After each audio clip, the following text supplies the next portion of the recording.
Good morning, students.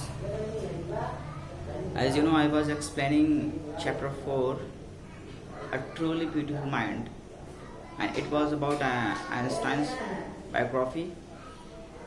We were discussing. So today I'm going to explain it further.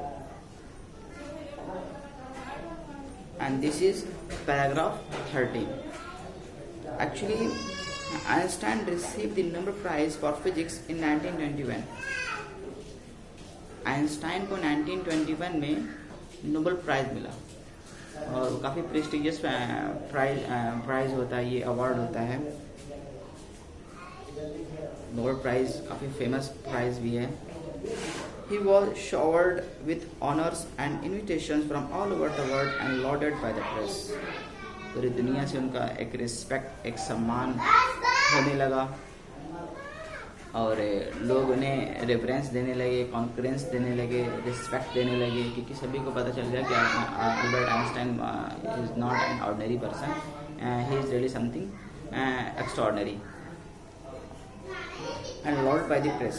Press के लोगों ने भी काफ़ी रिस्पेक्ट दिया, काफ़ी सम्मान दिया। When the Nazis came to power in Germany in 1933, Einstein emigrated to the United States. जब नाजिस यानी कि इट मीन्स जब हिटलर की जब गवर्नमेंट बनी, वो पावर में आई, तो अल्बर्ट आइंस्टाइन ने अपने कंट्री से मूव ऑन करके वो यूएस से चले गए, अमेरिका चले गए। 5 years later, the discovery of nuclear fission in Berlin had American physicists in an uproar. और 5 साल के बाद जब बर्लिन में ये डिस्कवर हुआ, बर्लिन में जब एक न्यूज़ पता चली कि यहाँ के लोगों ने न्यूक्लियर पर रिसर्च की है और ये बहुत ही जल्दी बॉम्ब बनाने वाले हैं, एटॉमिक बॉम्ब बनाने वाले हैं, तो इससे जो अमेरिकन फिजिसिस्ट थे, जो अमेरिकन साइंटिस्ट थे, जो वहाँ के जो मेडिकल स्टेचर पे जो लोग काम कर रहे थे, वो लोग काफ़ी अपसेट हो गए। Many of them had fled from fascism just as Einstein had.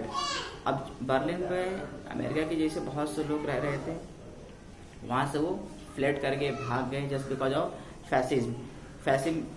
Fascism means due to the fear of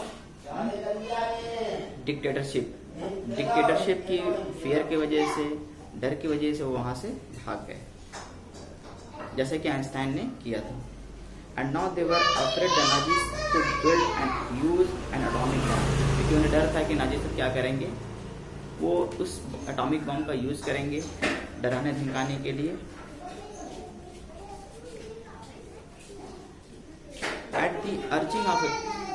At the urging of a colleague, Einstein wrote a letter to the American President Franklin D.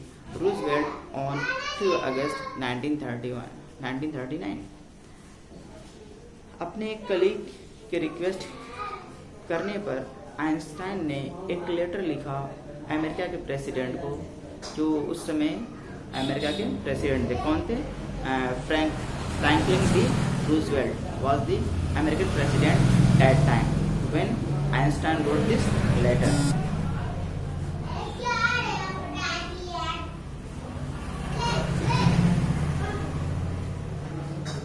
In which he warned a single bomb of this type exploded in a port might very well destroy the whole port together with some of the surrounding territory. और उससे letter में Einstein ने बहुत अच्छे से warn किया, बताया और समझाया कि जो ये बॉम्ब बनाया गया है बर्लिन में, वो बॉम्ब काफ़ी एक्सप्लोजिव है। वो केवल जहाँ पर ड्रॉप होगा, केवल वहीं के टेरिटरी, केवल वहीं के एरिया को वो एक्सप्लोड नहीं करेगा, बल्कि नेबरिंग एरिया को भी वो एक्सप्लोड कर देगा, बर्बाद कर देगा, तबाह कर देगा। तो ये बहुत ही डेंजरस एक्सप्लोजन है और उन्होंने इसे ना बनाने की एक रिक्वेस्ट की थी, लेकिन लोगों ने इनकी बातों को डिनाई कर दिया था, इनकार कर दिया था। His words did not fail to have an effect. उनकी जो वर्ड हैं वो काफ़ी केयरफुल होकर सुने गए काफ़ी केयरफुल होकर पढ़े भी गए और उसका रिजल्ट क्या निकला देखिए। The American developed the atomic bomb in a secret project of their own and dropped it on the Japanese cities of Hiroshima and Nagasaki in August 1945। उसके कंट्री इसके विपरीत क्या हुआ, इन लोग काफ़ी अवेयर हो गए, अमेरिकन काफ़ी अवेयर हो गए और अवेयर होने के बाद उन्होंने सेक्रेटली एटॉमिक बम को रिसर्च करना स्टार्ट कर दिया, उन्हें बनाना शुरू कर दिया और बनाने के बाद उन्होंने क्या किया, हिरोशिमा और नागासाकी, जैसा कि आप जानते हैं कि ये 2 स्टेट थे आपके जापान के, और उन्होंने ये पहला अपना प्रोजेक्ट वहाँ पर इन हिरोशिमा और नागासाकी पर एटॉमिक बम को ड्रॉप करके किया। ये कितना इफेक्टिव होता है, ये कितना कारगर होता है। जैसा कि अभी आप लोग जानते हैं कि हिरोशिमा नागासाकी अभी भी उससे एक्सप्लोजन से उभर नहीं पाया है, अभी भी वहाँ के लोग लंगड़े और लोले पैदा होते हैं just because of that atomic bomb which was dropped by Americans. तो अमेरिकन्स के द्वारा वहाँ पर ड्रॉप किया गया था इन 1945 में। अब ये जब आइंस्टाइन को पता चला कि हिरोशिमा और नागासाकी पर एटॉमिक बॉम्ब को ड्रॉप किया गया है, गिराया गया है, तो वो बहुत डीपली शॉक हो गए क्योंकि उनकी बातों को डिनाई कर दिया गया था, इनकार कर दिया गया था। Einstein was deeply shaken by the extent of the destruction. This time he wrote a public missive to the United Nations.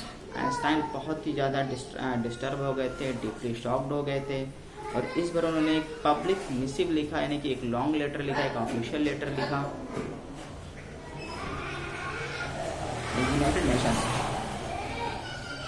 In it he proposed the formation of a world government, और उन्होंने इसमें बताया कि हमारे पास एक world government formation होना चाहिए, यानी कि पूरी दुनिया के लोग मिलकर एक वर्ल्ड गवर्नमेंट को फॉर्म करें, उसका एक कोई ना कोई रिप्रेजेंटेटिव होना चाहिए। ये इनका एक सजेशन था, एक सुझाव था।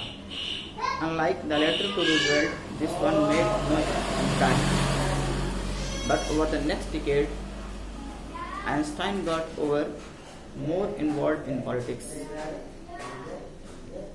ऐसा नहीं हुआ कि इसका कोई इससे पहले जो लेटर उन्होंने लिखा था उसका तो असर आप लोग जानते ही हैं कि उसका असर क्या पड़ा कि उन लोगों को एक आइडिया मिल गया अमेरिकन को, और आइडिया मिलने के बाद उन्होंने एक एटॉमिक बम बनाया और हिरोशिमा नागासाकी पर ड्रॉप किया। अब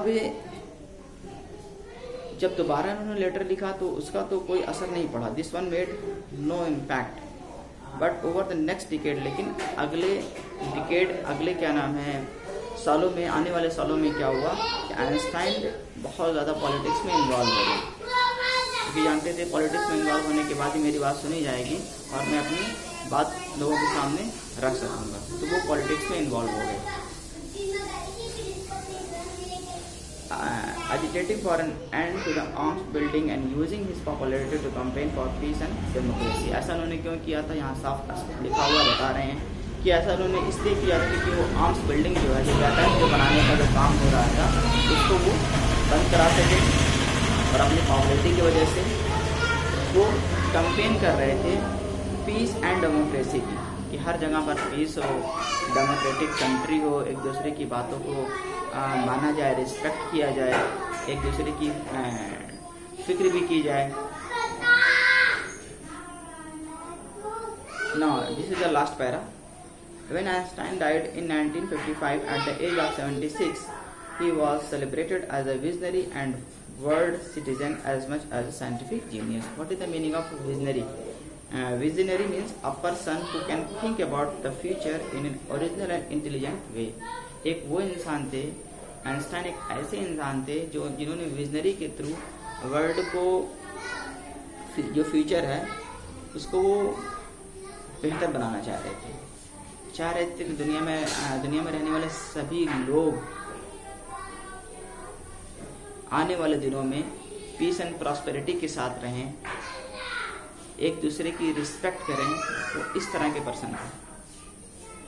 यही वजह है कि पूरे दुनिया में उन्हें केवल साइंटिस्ट ही नहीं जाना जाता बल्कि फिलैंथ्रोपिस्ट के नाम से भी जाना जाता है, यानी कि मनुष्य प्रेमी। वो फिलैंथ्रोपिस्ट भी थे, मनुष्य प्रेमी भी थे। तो उनकी डेथ कब हुई? 1955 में उनकी डेथ हो गई।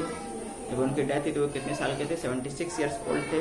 And he was celebrated as a visionary and world citizen as much as a scientific genius. और जितना ज़्यादा उन्होंने पॉपुलरिटी गेन की थी साइंस के तौर पर, ठीक उसी तरीके से वो एक फिलैंथ्रोपिस्ट के नाम से भी पूरी दुनिया में जाने जाते थे। मतलब जितना फेमस वो एक साइंटिस्ट के रूप में हुए, ठीक उतना ही फेमस वो एक फिलैंथ्रोपिस्ट के नाम से भी हुए, मनुष्य प्रेमी के नाम से भी हुए। पूरी दुनिया से प्रेम करते थे, उनके दिल में कोई हैट्रेड नहीं था, कोई नफरत नहीं थी। Thank you so much for watching this video and this is the end of this chapter.